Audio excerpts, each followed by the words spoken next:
एक ऐसे घर से जहाँ शादी का माहौल है, लेकिन टेंशन और शांति इतनी कि शादी का घर किसी जंग के मैदान जैसा दिख रहा था। अरे जैसा मर्जी डेकोरेशन कर दो, पैसों की चिंता मत करो। इतना पैसा जब लड़के वालों को दे दिया तो फूल वालों को देने में मुझे क्या दिक्कत है? अरे धीरे बोलो ना, साफ लग रहा है कि फ्रस्ट्रेटेड हो। अरे तुम तो चुप ही रहो। एक बेटी संभाल नहीं पाई। सारा दिन मैं काम पर जाता था, सोचता था घर पर बच्चों को अच्छे से संस्कार मिल रहे होंगे, लेकिन नहीं, मैडम को तो अपनी किटी और फैशन से फुर्सत मिले तब ना। माँ चुपचाप वहाँ से चली जाती है। समझ में नहीं आता कि आखिर शर्मा खानदान में हो क्या रहा है। कल तक चिड़िया सी फुदकने वाली शीना की शादी यूं अचानक एक मोटे काले लड़के से क्यों हो रही है। शीना कमरे में हाथ में गुड़िया लिए बोलती है, मेरे साथ जो हो रहा है ठीक हो रहा है। तुम तो सब जानती हो, साहिल मेरे लिए भगवान है। अब जब वो ही नहीं मिला तो फिर कोई भी हो, जिंदगी ही तो जीनी है, जी लेंगे। बाहर शीना की बुआ किसी से बात करती है। अरे मोटा नहीं, उसे तो खाते पीते घर का कहते हैं। अब ओबेरॉय का नाम भी किसी को बताने वाली बात है। उनका इकलौता लड़का तो करोड़ों की स्वामी तो है ही। अरे हमारी शीना बिटिया तो रानी बनेगी, रानी। इन सब के बीच कहीं कोने पर शीना हाथ में मेहंदी सजाए बैठी थी और आंखों में आंसू सजाए। और वो समय भी आ जाता है जब शीना मंडप के नीचे हाथ में वरमाला लिए खड़ी होती है, लेकिन तभी अफरा तफरी मच जाती है। कोई कहता है, अरे लड़के की माँ को हार्ट अटैक आ गया। अरे अच्छी खासी थी, कैसे हो गया? अरे कहते हैं ना, किसी किसी लड़की के पैर अच्छे नहीं होते।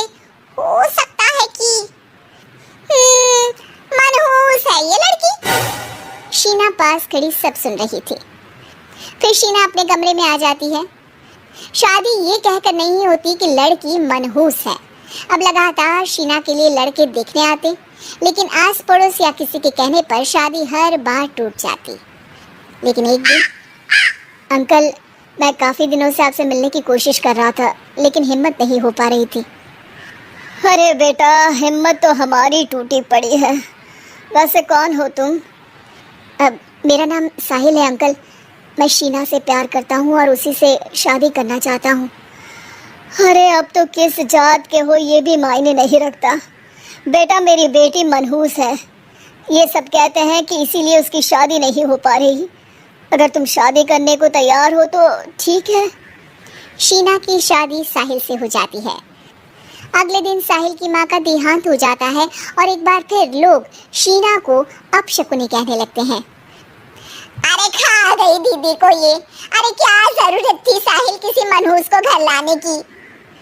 पर बुआ, माँ की तो तबीयत पिछले कई साल से खराब थी। डॉक्टर्स ने जवाब दे दिया था। क्या पता ये भी उनका सौभाग्य हो कि वो बहू का मुंह देख पाई।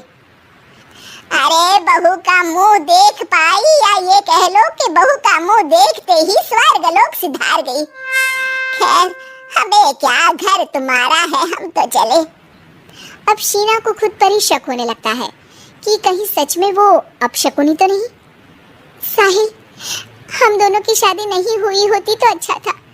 देखो ना, कैसे पहले मेरी शादी टूटती थी और अब तुम्हारी माँ भी। अरे ऐसा कुछ नहीं होता शीना, अपशकुनी वगैरह कुछ नहीं होता। ये सब तो ईश्वर के खेल है। वो शादी तुम्हारी इसलिए टूट गई क्योंकि तुमको मेरी पत्नी बनाना था, और माँ का जाना तो तय था। वो काफ़ी बुजुर्ग थी, साथ ही एक ऐसी बीमारी से जूझ रही थी जिसमें डॉक्टर्स भी उन्हें नहीं बचा पाते। शीना साहिल की बात सुनकर तसल्ली कर लेती है और वहाँ से चली जाती है। अगले दिन, शीना, अरे ओ शीना, क्या हुआ? उफ, कहीं फिर मेरी वजह से कोई नुकसान? अरे नहीं नहीं शीना, तुम जानती हो जिस प्रॉपर्टी के केस को हम बरसों से लड़ रहे थे उस पर फैसला आ गया, वो भी हमारे हक में। अब हम करोड़पति हो गए शीना। शीना शांत रहती है। अरे क्या हुआ? करोड़ पत्नी बनकर तुमको खुशी नहीं हुई? शीना की आंखों में पानी आ जाता है। चलिए जी, कुछ तो अच्छा हुआ मेरी जिंदगी में आकर आपके साथ। साहिल शीना को गले लगाकर कहता है, मेरी नई नौकरी भी तुम्हारे ही आने से लगी। ये प्रॉपर्टी का केस जीता। सब कुछ तो तुम्हारे आने के बाद ही हुआ, फिर तुम मनहूस कैसे?